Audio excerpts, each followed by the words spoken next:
This is TechCrunch.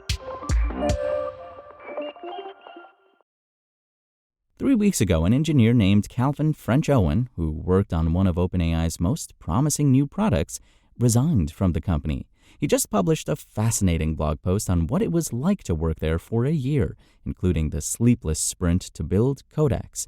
That's OpenAI's new coding agent that competes with tools like Cursor and Anthropic's Claude Code. French Owen said he didn't leave because of any drama, but because he wants to get back to being a startup founder. He was a co-founder of customer data startup Segment, which was bought by Twilio in 2020 for $3.2 billion. Some of what he revealed about the OpenAI culture would surprise no one, but other observations combat some misconceptions about the company. He could not be immediately reached for comment. OpenAI grew from 1,000 to 3,000 people in the year he was there, he wrote. The LLM model maker certainly has reasons for such hiring. It is the fastest-growing consumer product ever, and its competitors are also growing fast. In March, it said that ChatGPT had over 500 million active users and climbing quickly.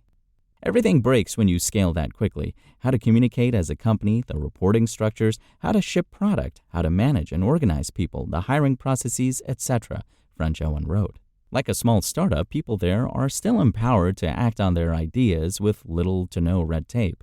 But that also means that multiple teams are duplicating efforts. I must have seen half a dozen libraries for things like queue management or agent loops, he offered as examples. Coding skills vary too, from seasoned Google engineers who write code that can handle 1 billion users to newly minted PhDs who do not.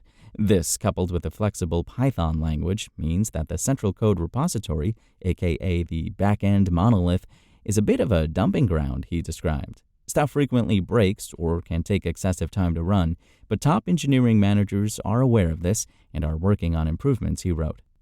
OpenAI doesn't seem to know yet that it's a giant company, right down to running entirely on Slack. It feels very much like move fast and break things Meta in its early Facebook years, he observed. The company is also full of hires from Meta. French Owen described how his senior team of around 8 engineers, 4 researchers, 2 designers, 2 go-to-market staff, and a product manager built and launched Codex in only 7 weeks, start to finish, with almost no sleep. But launching it was magic. Just by turning it on, they got users. I've never seen a product get so much immediate uptick just from appearing in a left-hand sidebar, but that's the power of ChatGPT. ChatGPT is a highly scrutinized company. This led to a culture of secrecy in an attempt to clamp down on leaks to the public. At the same time, the company watches X. If a post goes viral there, OpenAI will see it and possibly respond to it. A friend of mine joked, "This company runs on Twitter vibes," he wrote. French Owen implied that the biggest misconception about OpenAI is that it isn't as concerned about safety as it should be. Certainly, a lot of AI safety folks, including former OpenAI employees, have criticized its processes. While there are doomsayers worrying about theoretic risks to humanity, internally there's more focus on practical safety like hate speech, abuse, manipulating political biases, crafting bioweapons, self-harm, prompt injection, he wrote. OpenAI isn't ignoring the long-term potential impacts, he wrote.